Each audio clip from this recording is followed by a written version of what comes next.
you started working in a restaurant just to survive? I mean, and you said you went there and then never auditioned. Yeah. Because you were too busy working? Yeah. Or you were afraid? No, I work like 12 hours a day. And I could have, that's totally an excuse. I could have certainly found the time. I got 2 days off a week. But during those days, I was usually tired and hanging out with people and just was not, it was a Sunday, Monday, and I just wasn't like preparing audition materials.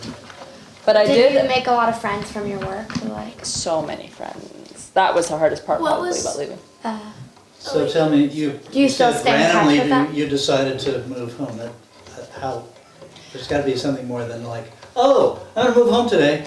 Kind of and not really. I had really bad anxiety for like the last year of my life there, where I just worked all the time and I was just in a constant state of like, no matter what I do, this is not going to be fun anymore. This is just stressful. Like, it's all about minutes in my mind, where it's like, okay, I have 3 minutes to get to the train, and then the train will leave, and I have 45 minutes, and then I walk for 7 minutes, and whatever, that type of thing. And then I came to visit my sister last June here in Santa Barbara, and everyone was just so relaxed and happy and not doing anything, and like just genuinely in good moods. And I hadn't even experienced that in so long, like connected with anyone. And I was like, oh yeah, this is possible. I don't need to be proving a point that I can live in New York and stay in New York when no one in my family lives there, and then no one cares. My family doesn't care about like moving up in the world necessarily. And so then I just was like, I'm gonna move back, and then I gave them 3 months notice and moved back. So you talked about Fashion Week. Lauren's shows sound like they happen in the restaurant? No, they don't happen in the restaurant. Okay. It's But the restaurant is transformed during that week for something else? No. For some other reason? No, it's just that whatever he decides to do. So this last show, I was supposed to go work, and I didn't because it was the same week as the orientation trip. So September 4th is when it is, which is fine. Or September 7th. He rented out a restaurant, completely redid the whole restaurant. It wasn't our restaurant, and had Janelle Monáe perform, and everyone was in white tie. Oh, I love Janelle Monáe. Yeah, and she like stood up on the table and I was danced. going to watch her in Italy. Oh, sorry, that's off. That's okay. So that type of thing happens. He just like picks a theme and then would transform a space for that thing. Yes. Could you give me some of the like examples of themes? Yes. So for the one before that, so that one was like a lounge club, and Ralph sang a jazz song, and there was a jazz band. Cool. And then the one before that I worked at was Ralph's Cafe. It was all young, so it's very different. It wasn't Black Label. Black and Purple Label are like our higher end brands. This was all Polo, which is younger, more approachable stuff. And it was all young people, so they flew me out because I was like the youngest of the managers. Really smiley, happy, vibrant, coffee. It was a giant cafe that they renovated inside one of their mansions, which is like their store. It's called a mansion. And Where was this? it's on 72nd and They flew you out from where? from here. This was last. So you had moved back and they wanted you to come Yeah, for and that? I came back out. Okay, cool. And I was supposed to do that again for this one, and I didn't do it. And so that one was just like a coffee whatever thing, and the whole thing is a cafe. People walk through the tables, the models walk through the tables, and all the tables are like Anna Wintour and Rihanna and whatever. All those people that come and they wear Ralph's clothes. That's cool. Not actually at that one, but when she would come to the restaurant, it was really funny. That's so cool. Rihanna. Pressure. Oh, I want So you. it sounds so. give us some Josie's examples of like, oh my pressure at God. work, not just getting to and from. Um, Oh my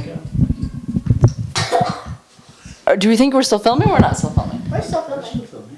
Okay, pressure at work would be, Just stick it in her ear, just. pressure at work would mostly be, sorry, keep doing that. No, I'm touching Aaron's leg. Oh, okay. For the record, not meaning to do that. Pressure at work would mostly be dissatisfied customers, and then again being high profile people, and so maintaining that and maintaining those relationships. whilst still running a business, and then also probably employee satisfaction and employee retention, keeping employees happy. That was a really big point of mine, was like whatever I can do to make employees happy. Oftentimes though, that could hurt a business because it's like they want to be home for the holidays. That means I don't have like 25 staff members, and I was in charge of all staffing and scheduling and all that. So those types of things would be, I would be like really overly helpful and then end up not being successful at my job. So did your work mostly cause your anxiety, or were you used to anxiety? I would say my work caused my anxiety. I mean, it's not my work's fault. A lot of people work there and they're totally fine. It just, for me personally, was not jiving with what I needed in my life at that time. How did you have fun when you mentioned on your days off you'd hang out or whatever? Ever go to the park, ever go ice skating? What special activities, if any? Didn't really do many special activities. That's kind of a problem with me, is that I tend to really throw myself into one thing, and I think for a long time, I would just like go out with my friends and be out with them. But I didn't do activities specifically. Camping in the middle of the park? None of that. Certainly none of that. I have one last question. So, like, did you ever, like, so when you were working, how did you have any strategies to, like, cope with your anxiety, or did you sort of just not know how? Oh yeah, I had a therapist. And my mom's also a therapist. So I would very often compartmentalize my feelings and think, this is anxiety, this is a stress, this is whatever. I can just kind of ignore that and I'll move on with my day and keep working. And that works for some things, but when it lasts for like a year, I think it's probably a problem, and you need to actually look into it. So I had a therapist that I would talk to things about, and she would often notice that I would come into my therapy sessions with a plan and say, this is what went wrong this week, this is what I'm going to do to fix it. And she was like, you have a hard time feeling things. I still have a hard time feeling things. Finally, tell us one. You need this teddy bear! Oh my god, I don't want that. That thing is so dirty. Tell us one big thing you miss from New York besides your friends. Oh, I'd miss the anonymity of it. I like just walking around, not knowing anyone. I miss the weather because I clearly do not dress correctly for Santa Barbara. I have a hard time with it. I don't like the look of like showing skin. I like the look of like being, not on other people. I love it on other people. It's great, whatever. But on my own personal thing, I like draped look and like men's clothing and big clothes, you know? And here it's like totally inappropriate to be wearing it in the hot sun.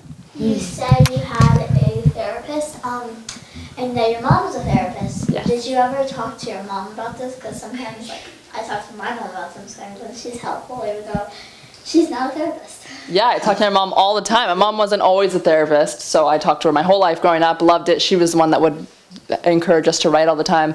And then she became a therapist when she was in her 60s, and I was in my teens, and she's very helpful for me. She's my best friend, for sure. Love that. Whenever you're having a hard time, is there one like quote or phrase that you kept telling yourself to get you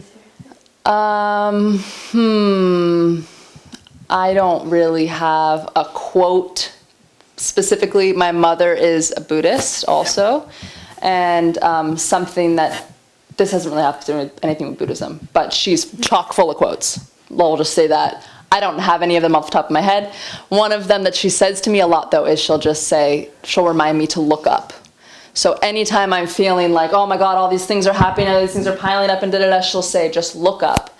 And then you look up and you marvel at how tiny and insignificant you are in the grand scheme of things, and that the choices that you're making in this current moment are not as big as they seem to be in your head.